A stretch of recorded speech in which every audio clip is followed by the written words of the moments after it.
Los blancos terapéuticos, entonces, de los antibióticos se clasifican en 5 grupos, ¿no? Lo que viene a ser la inhibición de la síntesis de pared bacteriana, ¿ya? Recuerden que la pared bacteriana está formada por un mucopolisacárido que viene a ser el péptido glucano, ¿ya? Ese es el componente de la pared bacteriana, el péptido glucano. Entonces se bloquea la síntesis del péptido glucano y ese es el mecanismo de acción de lo que vienen a ser los beta-lactámicos, ¿no? Es el principal mecanismo de acción de los beta-lactámicos. Acá pueden ver que para ensamblar cada molécula de péptido glucano se necesita una reacción llamada transpeptidación. La transpeptidación es una reacción de ensamblaje, ¿no? Como ven acá, para construir la pared de la bacteria. Entonces lo que hace el beta-lactámico es unirse. Recuérdense, el beta-lactámico se une a esta proteína llamada PBP, proteína fijadora de penicilinas, y al unirse a esta proteína evita la transpeptidación, ¿ya? Ese es un mecanismo de acción. Al unirse al PBP bloquea la transpeptidación o el ensamblaje de la pared bacteriana. ¿Quiénes son los representantes? La penicilina, las cefalosporinas, los monobactámicos y los carbapenems, ¿no? Son 4 grupos. Acá faltaría la penicilina. Muy bien. Diferente a la acción de otros antibióticos, como por ejemplo la fofomicina o la cicloserina, que lo que hacen es inhibir a los sustratos. El péptido glucano se forma a partir de otros sustratos como el fosfoenol piruvato o los residuos de D-alanina, ¿ya? Entonces, para formarse péptido glucanos, miren, acá ya se formó y acá se está ensamblando. Es un ensamblaje, ¿no? Entonces, los beta-lactámicos bloquean el ensamblaje. En cambio, la fofomicina, la cicloserina bloquean los sustratos, ¿no? Bloquean la formación de sustratos, es decir, la materia prima para formar la pared bacteriana. La fofomicina es un agente, un antibiótico muy bactericida que se da en los cuadros de infección urinaria, ¿no? En dosis única, esa es la ventaja. 3 gramos en dosis única para infecciones urinarias. Y la podemos utilizar en la gestante, ¿no? En la gestante también la podemos utilizar. La otra es la cicloserina, que la empleamos en tuberculosis, ¿no? Es un antituberculoso de segunda línea. Muy bien, luego tenemos también la bacitracina. La bacitracina lo que evita es el transporte a través de la membrana para formar la pared. Porque miren, los residuos, los sustratos, se forman en el intracelular, dentro de la bacteria. Pero luego, ¿qué tiene que pasar con esta materia prima? Tiene que transportarse a través de la pared y pasar al extracelular, porque la pared se va a formar en el extracelular. Entonces lo que hace la bacitracina es bloquear el transporte de los sustratos. Entonces, ¿quién bloquea la síntesis de la materia prima de los sustratos? La fofomicina y la cicloserina bloquean la síntesis de los sustratos. La bacitracina bloquea el transporte. Es muy tóxica la bacitracina, por eso viene en presentación tópica, ¿no? En presentación tópica, en ungüentos, en cremas, etcétera, como antiinfeccioso, ¿no? Antibacteriano. Muy bien. Y la vancomicina, que pertenece a la familia de los glicopéptidos, lo que va a también alterar es la formación de la pared celular, pero una etapa antes de los beta-lactámicos. El beta-lactámico participa en el ensamblaje final. El glucopéptido, en este caso la vancomicina, bloquea el ensamblaje inicial. El ensamblaje precoz es bloqueado con la vancomicina. Entonces recuérdate que la vancomicina actúa un proceso antes de los beta-lactámicos, ¿no? Un proceso antes de los beta-lactámicos. Este grupo de antibióticos que hemos visto como bloquean la síntesis de pared, son bactericidas, ¿ya? Son bactericidas. Fosfomicina, cicloserina, bacitracina, vancomicina y los beta-lactámicos, recuérdate, son bactericidas porque alteran la síntesis de la pared bacteriana. Luego tenemos la alteración de la membrana. Entonces la bacteria también tiene una membrana y esa membrana se va a alterar con las polimixinas, ¿ya? La polimixina lo que tiene como efecto una función detergente. ¿Qué hace el detergente? Quita la grasa, ¿no es cierto? Desestabiliza los fosfolípidos, la polimixina. Entonces tiene una función detergente, desestabiliza la membrana y con ello tiene su efecto bactericida. El representante que deben acordarse de la polimixina es la colistina, que actualmente se emplea para el tratamiento de pseudomonas. Antes la polimixina no se utilizaba mucho porque era muy tóxica, pero actualmente se está utilizando para pseudomonas, ¿no? Que es una bacteria intrahospitalaria de alta tasa de mortalidad. También tenemos la daptomicina, que altera el transporte a nivel de la membrana, ¿no? La daptomicina altera el transporte a través de la membrana. Entonces estos dos, acuérdense, tienen M, ¿no? Polimixina, daptomicina, afectan la membrana de la bacteria. Estos de acá son antimicóticos, ¿no? Los polienos, recuerden la anfotericina por vía sistémica o la nistatina por vía tópica, son antimicóticos y tienen su mismo efecto, ¿no? Destruyen a la membrana, ¿no? La anfotericina, la nistatina destruyen la membrana, pero se utilizan para las infecciones micóticas. Muy bien, entonces la polimixina y daptomicina también son bactericidas porque alteran la membrana. Luego tenemos esta de acá, inhibición de la síntesis de proteínas. Recuerden, las proteínas son macromoléculas importantes para los seres vivos, como la bacteria, que está formada por célula procariota, ¿no? La bacteria es una célula procariota porque carece de membrana nuclear. Y se inhibe la síntesis de proteínas con quién? Los que inhiben la subunidad 30S y los que inhiben la subunidad 50S. La bacteria, recuérdate, tiene ribosomas 70S. La bacteria tiene ribosomas 70S, pero ese ribosoma 70S se clasifica en subunidad de 30S y en subunidad 50S. ¿Quién inhibe a la más pequeña?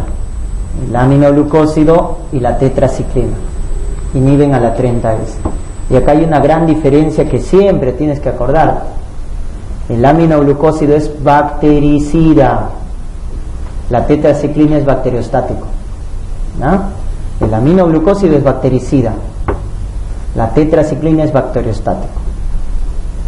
Y los que inhiben la subunidad 50S, ¿quiénes inhiben la subunidad 50S? Todos los demás. Los que inhiben la formación del enlace peptídico, miren acá cómo se está formando la proteína y se bloquea el enlace peptídico con los macrólidos, linesolita, streptomicina o el cloranfenicol y la lincosamida, ¿no? Que bloquean también a la subunidad 50S. Todos los demás bloquean a la subunidad 50S. Macrólidos, linesolid, cloranfenicol. Dentro de las lincosamidas está la clindamicina. La clindamicina. Acá debe decir streptograminas, no streptomicina, ¿no? Porque el streptomicina es un aminoglucósido. Acá debe decir streptograminas. La quinopristina, la dalfopristina, que vamos a ver más adelante, son streptograminas que bloquean la subunidad 50S. Entonces la mayoría de los que inhiben la síntesis de proteínas, recuerden, son bacteriostáticos, excepto el aminoglucósido, ¿no? Excepto el aminoglucósido. Luego aquí tenemos la interferencia de la síntesis de ácidos nucleicos.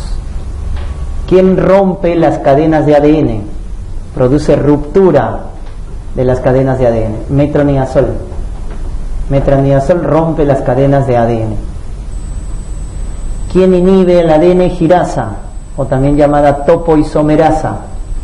Las quinolonas, cipro, levofloxacino, norfloxacino, que son los representantes de las fluoroquinolonas, inhiben a la ADN girasa, también llamada topoisomerasa. Y luego tenemos la rifampicina, que bloquea a la ARN polimerasa, inhibiendo la transcripción. Inhibe la transcripción al inhibir la ARN polimerasa, ¿ya? La rifampicina. Estos también, que son bactericidas, ¿ya? Bactericidas.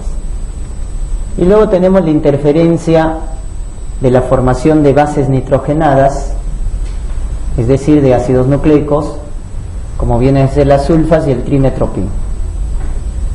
Entonces, en el metabolismo del ácido fólico, ¿ya? Metabolismo del ácido fólico, tenemos este ácido, ¿no? El PABA, el ácido paraminobenzoico. Entonces, el ácido paraminobenzoico se va a metabolizar para al final formar, con la participación del ácido fólico, en bases nitrogenadas, ¿no? En bases nitrogenadas. Entonces ahí tenemos la sulfa, que bloquea en un paso anterior al trimetropin. La sulfa bloquea a este nivel, a la dihidrofolato sintetasa. En cambio, el trimetropin bloquea la dihidrofolato reductasa, ¿no? La dihidrofolato reductasa. Entonces, lo que hacen estos antibióticos es alterar el metabolismo del folato, con lo cual se altera la formación de bases nitrogenadas. Las bacterias, cuando hacen resistencia a estos dos grupos de antibióticos, ¿qué es lo que hacen? Aumentan la concentración ¿de quién? Del PABA. Ese es el principal mecanismo de resistencia a las sulfas y al trimetropin. Aumentar la concentración del ácido paraminobenzoico. Ese es su principal mecanismo de resistencia. Separados son bacteriostáticos. Si doy separado sulfa con trimetropin, son bacteriostáticos. Pero si los junto, que hemos dicho, si junto dos de la misma familia, potencio el efecto. Entonces, al juntar sulfametoxazol más trimetropin, obtengo el efecto bactericida. Juntos son bactericidas. Y ahí tiene un nombre, ¿no? Se llama cotrimoxazol. Cotrimoxazol. El cotrimoxazol. Sulfa más trimetropin. Entonces, juntos son bactericidas, separados son bacteriostáticos. Muy bien. Entonces tenemos a los beta-lactámicos. Los beta-lactámicos, como hemos dicho, incluye a quién, a la penicilina, a la cefalosporina, a los carbapenem y a los monobactámicos. Siempre cuando te digan beta-lactámico, son esos cuatro grupos: penicilina, cefalosporina, carbapenems y monobactámicos. ¿Ya? Carbapenem y monobactámicos. Es básico que te recuerdes. ¿Y cuál es el mecanismo de acción? Ya hemos dicho, inhibe la síntesis de proteína porque se une a esta proteína, ¿no? Al PBP. El beta-lactámico se une a la proteína fijadora de penicilina y luego, ¿qué es lo que hace? Bloquea el ensamblaje, bloquea la transpeptidación, bloquea la transpeptidación. La última etapa de la transpeptidación, que viene a ser el ensamblaje, eso es lo que bloquea. Entonces, la pared bacteriana no se ensambla y la bacteria muere. Es un bactericida. Acá tenemos entonces los grupos: penicilina, cefalosporina, carbapenems, ¿no es cierto? Y cuando una bacteria adquiere resistencia, a veces la resistencia es cruzada. ¿Cómo así? Por ejemplo, esta bacteria obtiene esta enzima, ¿no? Hemos dicho que el principal mecanismo de resistencia a los beta-lactámicos es la producción de enzimas. Entonces, ¿qué hace la bacteria para evitar el efecto de la penicilina? Forma la penicinilasa para que destruya o inactive la penicilina. luego forma una enzima que se llama beta-lactamasa de espectro estrecho, ¿no? O reducido. Beta-lactamasa de espectro reducido, porque es solamente resistente a penicilina y cefalosporina de segunda generación.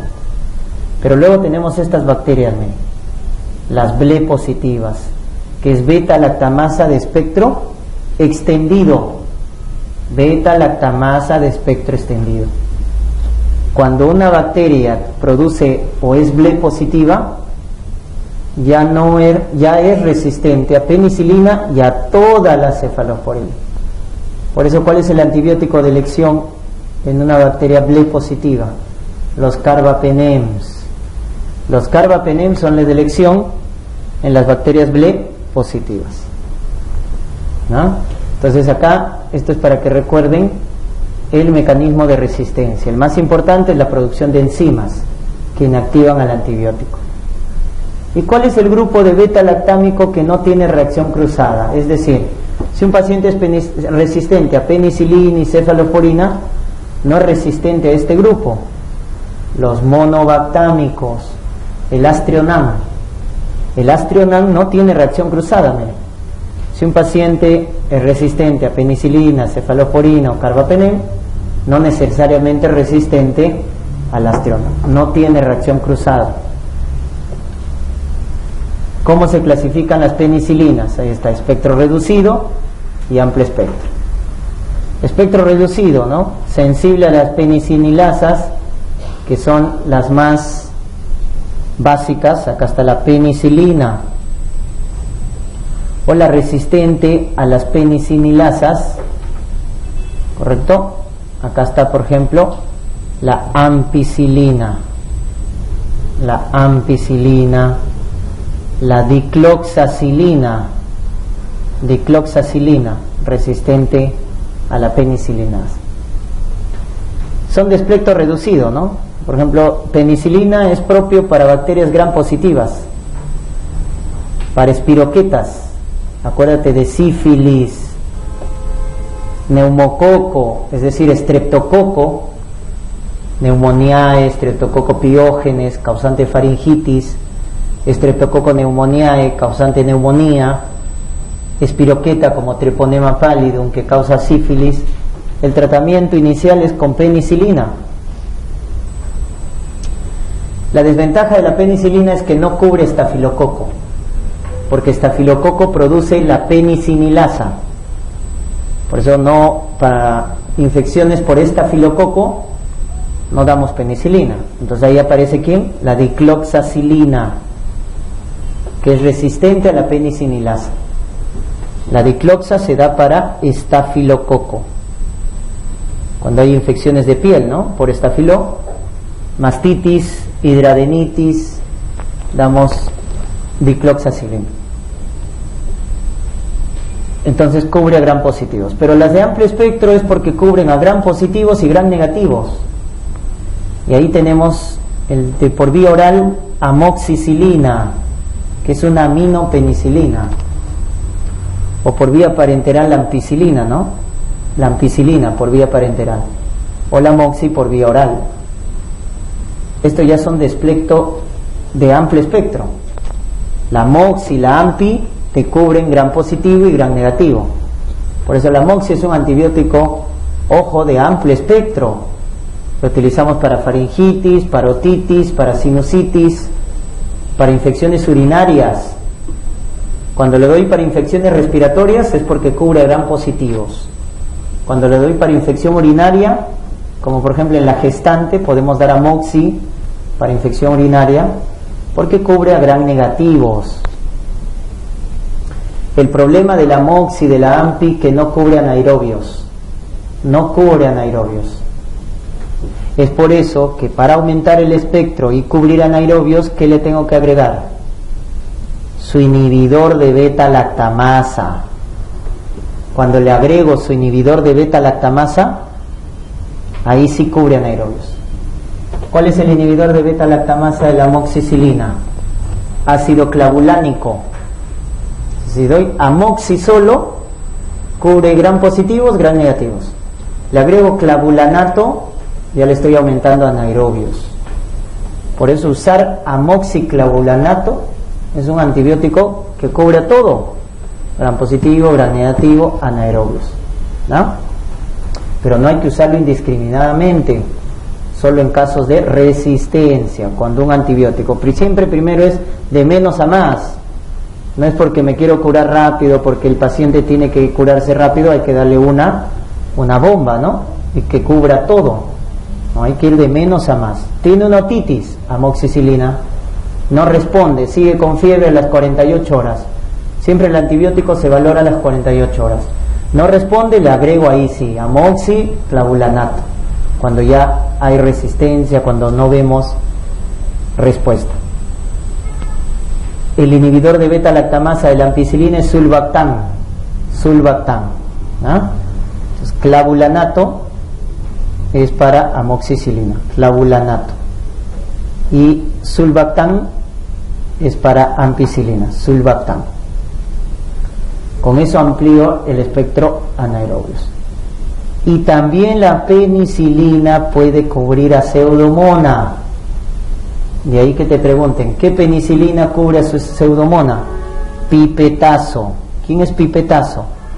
Piperacilina más su inhibidor tazobactam. Piperacilina más tazobactam, ¿no? Entonces esta cubre a Pseudomonas. Como ven, voy aumentando el espectro, ¿no? Penicilina, solo gram positivo, espiroquetas. Luego el inhibidor o resistente a las penicilasas, la dicloxacilina, que se emplea para Staphylococcus aureus. Meticilino sensible, ¿no? Meticilino sensible, dicloxacilina. Luego ampi, amoxi, que ya cubren gram positivo, gram negativo, y si le doy su inhibidor de beta-lactamasa, cubre anaerobios. Y Pseudomonas, pipetazo, ¿no? Pipetazo. Ahí hay faringitis, ¿no? El exudado. Hay criterios para sospechar de una faringitis bacteriana. No hay que darlo toda faringitis. Si hay fiebre, exudado, entonces ahí está el exudado, ¿no es cierto? Amarillento, purulento. Entonces ahí sí amerita dar antibiótico, ¿no? Quedamos, puede ser penicilina, puede ser amoxicilina. Si utilizamos penicilina, recuerden, la penicilina básica viene por vía oral, que es la B, o vía parenteral, que es la G-benzatínica. La G-benzatínica. También está la penicilina procaínica y la penicilina acuosa. Entonces la B se da por vía oral, la benzatínica y la procaínica se da por vía intramuscular, y la acuosa por vía endovenosa, ¿no? Por vía endovenosa. La benzatínica se da en dosis única. A veces dan penicilina benzatínica varias veces, por 3, 4, 5. Es dosis única la benzatínica, ¿no? Es dosis única, porque su liberación es retardada, se va liberando lentamente. Y la penicilina es un antibiótico tiempo dependiente o concentración dependiente. Tiempo dependiente. Entonces, como se libera lentamente, entonces alcanza más tiempo su SIM, por encima de su SIM, ¿no? Por eso es dosis única. Entonces, en los casos de una faringitis podemos utilizar penicilina G benzatínica en dosis única, o amoxicilina, ¿no? Por 7 a 10 días. Amoxi también, porque cubre gram positivos, también gram negativos. Sífilis, la típica úlcera genital indolora, ¿no? Indolora, de base indurada, de base limpia, sífilis. Sífilis utilizamos penicilina G benzatínica, 2.4 millones por vía intramuscular. Para infecciones de piel, dicloxacilina, que cubre estafilococo, ¿no? Cuando hay heridas traumáticas en cirugía, ¿no? Viene paciente que se ha cortado, etcétera, dejamos dicloxacilina, 500 miligramos cada 6 horas. O cuando hay también infecciones de glándulas, mastitis, hidradenitis supurativa, ahí damos dicloxacilina, que cubre Staphylococcus aureus meticilino sensible.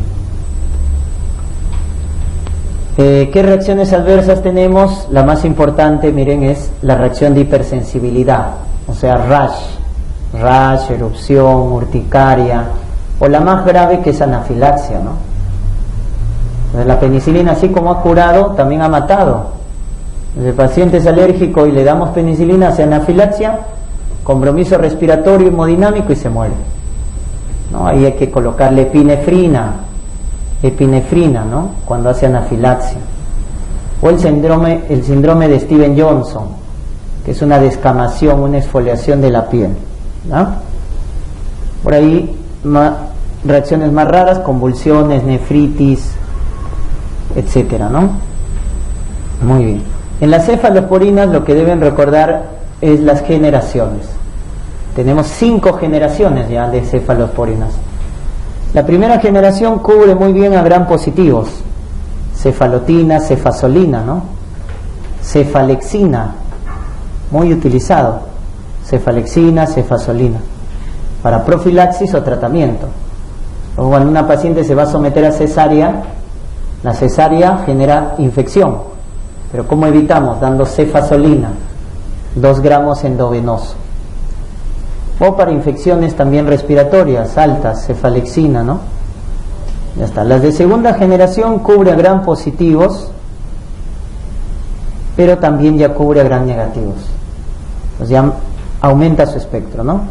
Ahí, ¿quién está?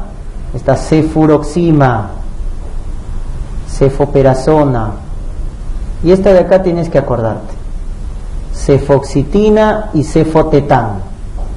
¿Por qué te debes acordar de estas 2 de segunda generación? Porque cubren anaerobios. ¿Qué cefalosporinas de segunda generación cubren anaerobios?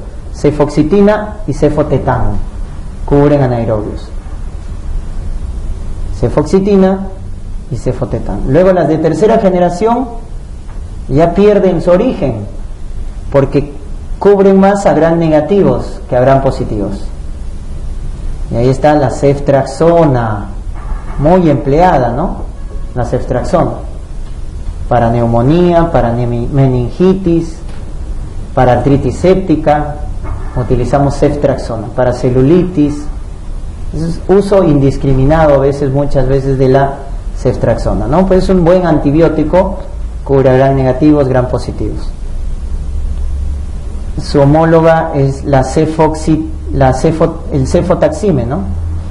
Cefotaxime, también es cefalosporina tercera, que cubre muy bien a Haemophilus con cefotaxime. Luego tenemos la antiseudomónica. ¿Cuál de estas te cubre a pseudomona? Ceftazidima.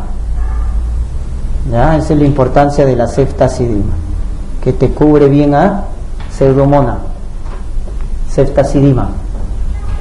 Y de cuarta generación, ¿quién te cubre a pseudomona? Cefepime. Tercera generación, ceftazidima. Cuarta generación, cefepime.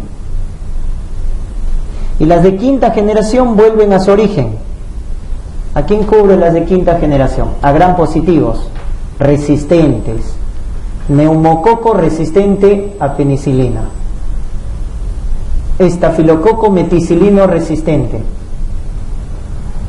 Enterococo resistente. Entonces cubre las de quinta generación, cubre estreptococo, estafilococo, enterococo resistentes. Está ceftobiprole y ceftaroline. ¿Ya? Ceftobiprole y ceftaroline son las de quinta generación, que vuelven a su origen, cubrir gram positivos, pero no cualquier gram positivo, gram positivo resistente, neumococo, estafilococo o enterococo. Este es el representante de los monobactámicos, el Astrionam, ¿no? Es el representante de los monobactámicos, el Astrionam, que tiene espectro reducido, porque solo te cubre bacilos gram negativos aerobios. Bacilos gram negativos aerobios. No tiene reacción cruzada, recuerden. ¿Cuál del grupo de beta-lactámicos no tiene reacción cruzada? El Astrionam. Entonces es de espectro reducido. ¿Cuál es la ventaja de Aztreonam? Que te cubre a Pseudomonas. Te cubre a Pseudomonas el Aztreonam. Muy bien. De las cefalosporinas, ¿qué reacciones adversas tenemos? Esta de acá, acuérdate, la ceftriaxona por eliminación biliar, forma cálculos, colestasis, ¿no? Y cuando se utiliza penicilina, en casos de sífilis, para matar a la espiroqueta, al treponema pallidum, muchas veces el paciente hace esta reacción cuando se le coloca penicilina: cefalea, mialgia, fiebre, taquicardia y taquimia. ¿Ya? Es una reacción que se conoce con el nombre de Harris-Herzheimer, por la muerte masiva de espiroquetas. Es una reacción de hipersensibilidad por la muerte de espiroquetas. Por eso, ¿cómo se evita esto? Dando corticoides. Cuando dan penicilina, hay que utilizarlo con dexametasona, con corticoides. Con eso evitamos esta reacción. Y luego tenemos los carbapenems, ¿no? Ahí están los carbapenem, que no son activos contra gram negativos, como ertapenem. Malo ertapenem. ¿Por qué? Porque no te cubre a Pseudomonas. Cuando te preguntan cuál es el carbapenem que no cubre a Pseudomonas, ertapenem. En cambio los demás sí te cubren a Pseudomonas. Meropenem, imipenem, doripenem te cubren a Pseudomonas. Cuando damos imipenem tenemos que darlo junto con cilastatina, porque este fármaco llamado cilastatina bloquea la inactivación del imipenem en el riñón. El imipenem se metaboliza en el riñón porque hay una enzima y una peptidasa que lo va a metabolizar. La cilastatina evita ese metabolismo. Siempre van a escuchar imipenem más cilastatina. Pero tiene mucha reacción adversa. ¿Cuál es la principal reacción adversa de los carbapenem? Convulsiones. Mucho cuidado con los pacientes que tienen epilepsia y están utilizando carbapenem. Los pueden descompensar, ¿no? Los pueden descompensar. Pero la gran ventaja de los carbapenem es que son de amplio espectro. Te cubren a gram positivos, gram negativos, ya sean cocos o bacilos, y anaerobios. Son de amplio espectro: gram positivo, gram negativo, cocos, bacilos y anaerobios. Por eso, ¿para dónde se restringe el uso de carbapenem? Para infecciones intrahospitalarias severas. Infecciones intrahospitalarias severas, ¿no? Para esos casos se reserva los carbapenem.